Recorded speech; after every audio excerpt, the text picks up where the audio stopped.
What's up, everybody? Soren Baker. Amir, Rahimi. And today on The Great Debaters, the greatest of all time, LL Cool J. Man.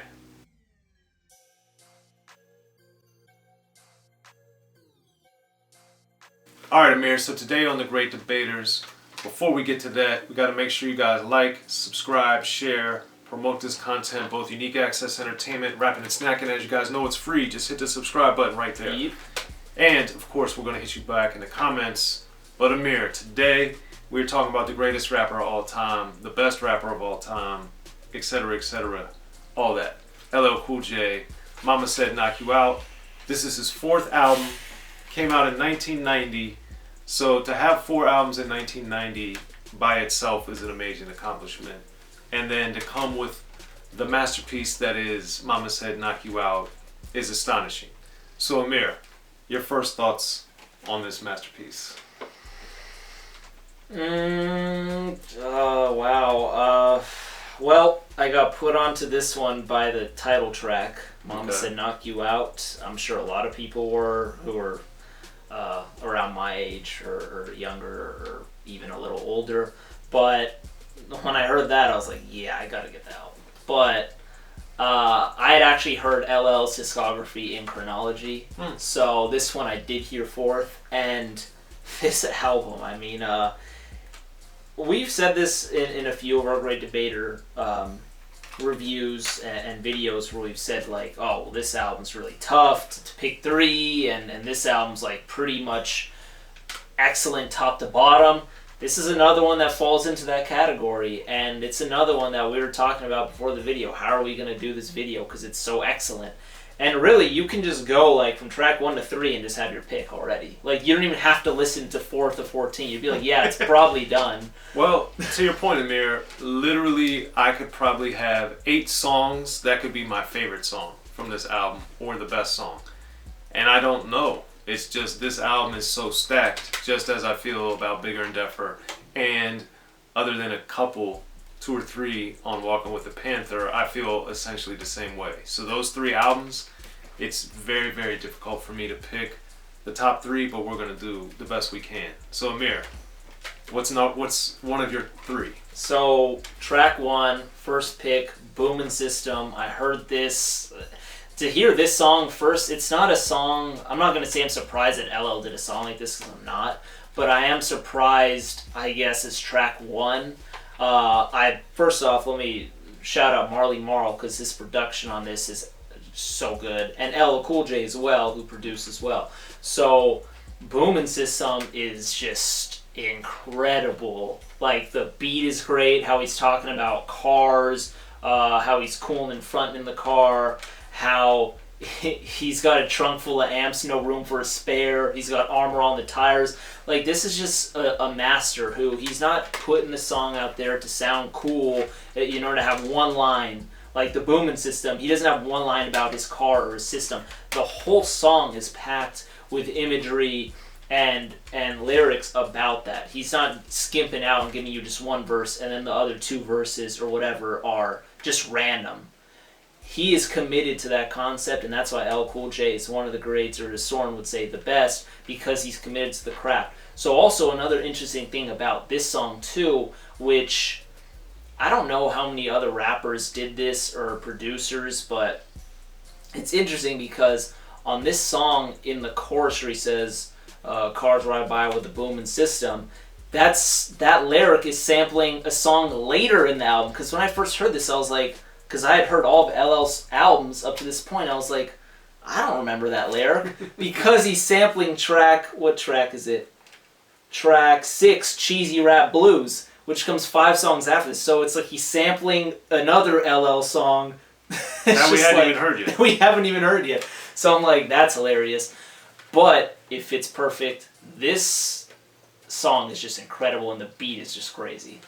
The beat is astounding. It's also one of my picks, and it's, again, I have probably eight at the minimum songs that could be my favorite song on this album, but this is definitely one of them, and it might be my favorite. But sonically and musically, the muscularity that this beat has and the funk that this beat has is so crazy. And then, of course, the funky drummer, James Brown. It's just so much on this song sonically that's going on with the sounds, and it kind of moves around in your ear and all this stuff. It's just so astonishing. And Marley Marl and LL captured magic on this song and really throughout the entire album. But the other thing I love about it, as with the entire album, is the lack of profanity, which to me is one of those things. We are in 1990 in the height of gangster rap's explosion, and it just keeps getting bigger. But LL then comes back with an album but with no profanity, and it's just like, wait a minute, this guy coming off Bigger and Deffer, coming off Walking with a Panther, where there's all kinds of crazy stories, profanity, all kinds of madness, and then like to have a single like Boomin' System with no profanity just blew me away. And lyrically, if you watch the video, you know, he's playing, the lyrics are matching, but lyrically, to do a whole song, like Amir was saying, dedicated to the stereos and the car and all this stuff, and the car culture was early in the game for that. And then the video had all these things matching it that were ahead of its time. And I always thought the scenario video kind of got off of this. It's just so much about this song and around it that I was just blown away, man. Just blown away. And to your point, when you mentioned, big shout out to James Brown as well, because without him, we would not have a lot of just great stuff in music, and especially rap music. But when LL says we got the funky drummer drumming, then you just hear Marley Marl just showcase that in the part of the beat in the song. So it's just this, even these little things that the producers will do too, is just something to note there.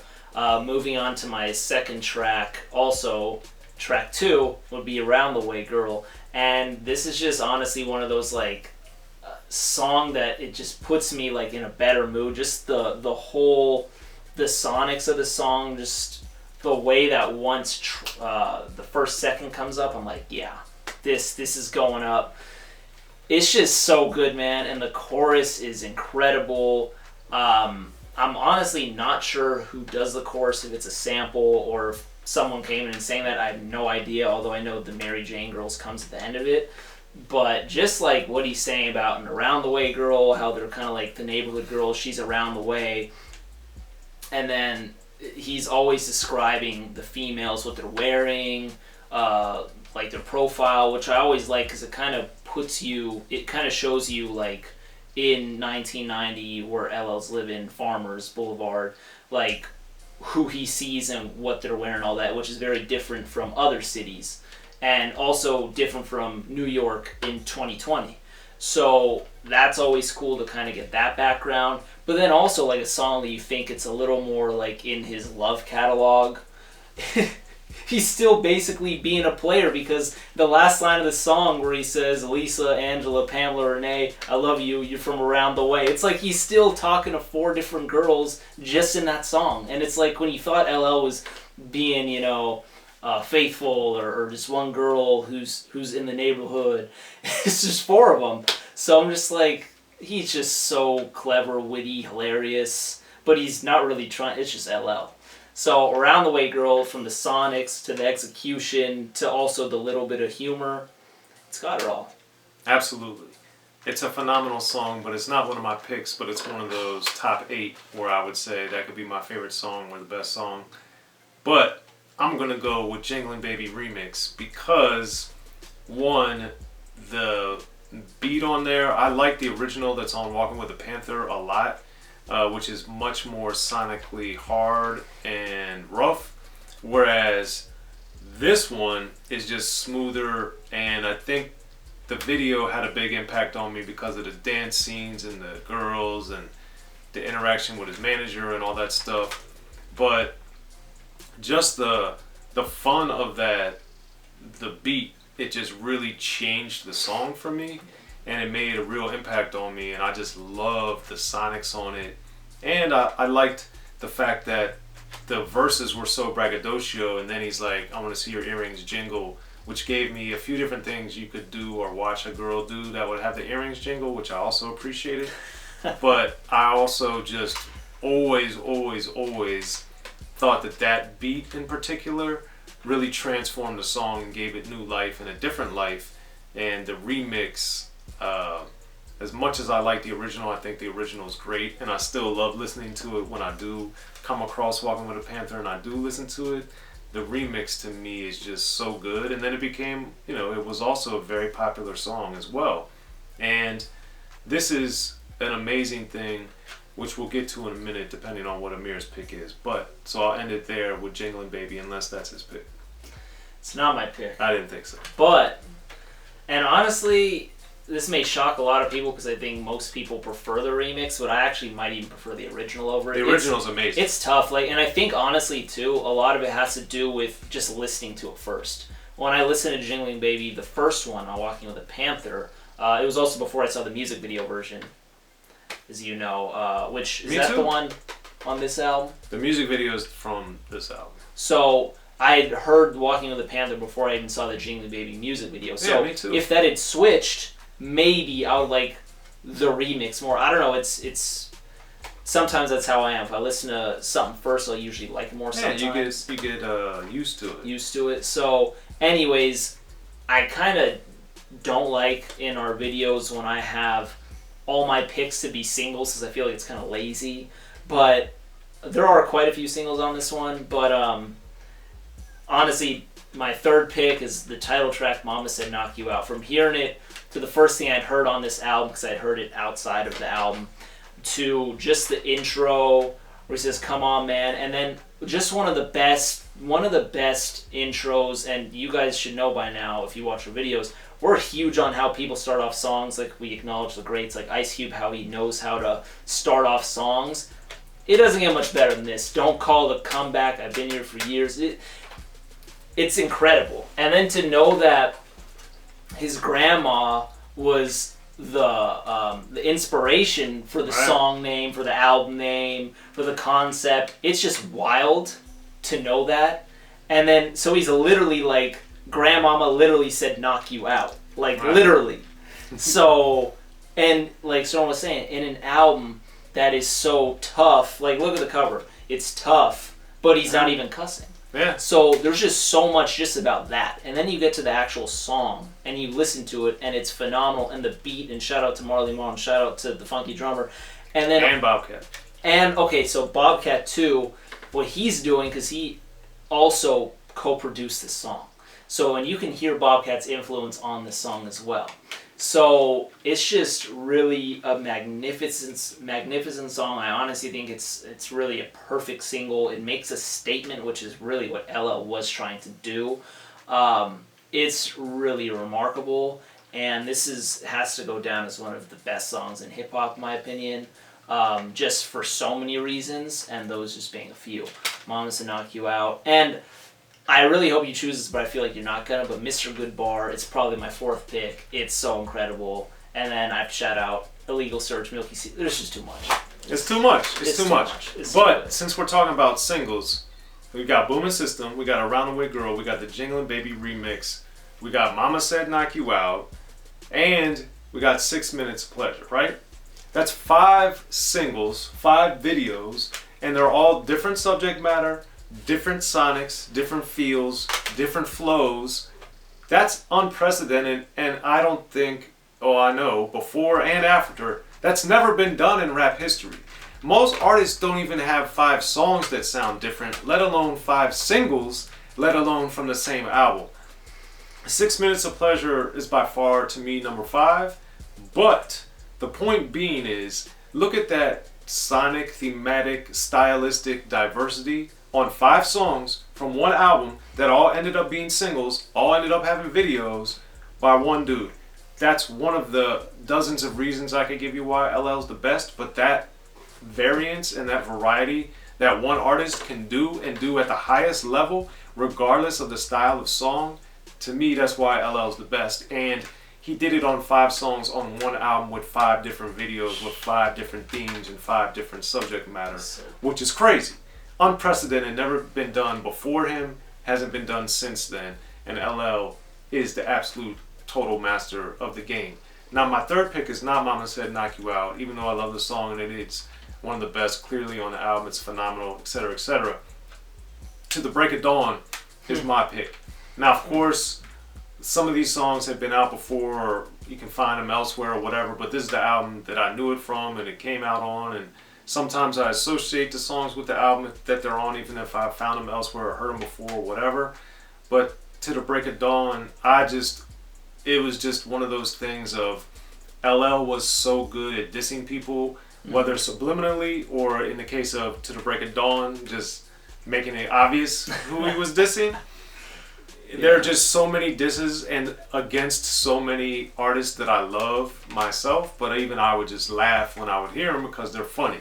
Yeah. And that's what makes the great diss songs so powerful, to where I could love and admire and think the world of some of the artists that LL diss on that song, but then diss throughout his catalog, and LL's dissing them doesn't affect my admiration for them, but I could still laugh at it and be like, man, LL kind of slaughtered him on there. And since he does it to many people that I really respect and admire and think are great, it had a little extra twist of the knife. But the other thing about The Break of Dawn that to me was so different was that he did it in such a cool, laid back way. Whereas a lot of his diss songs, they were very aggressive. This one was more like in pocket and more of him just being cool, laid back, and like, yo, I'm just saying it. Like, my old gym teacher ain't supposed to rap. Like, he just said things that were just so cold and so like cavalier and just like, just dissing people and multiples. It was just crazy to me. And the confidence that you have to go after people, to not be loud, not be rambunctious, and to then have such biting lyrics. It's just, The Ripper Strikes Back, it's very forceful. Jack the Ripper is very forceful. These songs where he's dissing people, other songs both before, To the Break of Dawn and after, he's much more aggressive, I think, because he's pissed off or he's trying to prove a point. To the Break of Dawn, man, it's just like, hey man, it is what it is. And that to me is like, again, showing his versatility. Even within the diss songs, he can do different types of diss songs that just annihilate people, which he did there.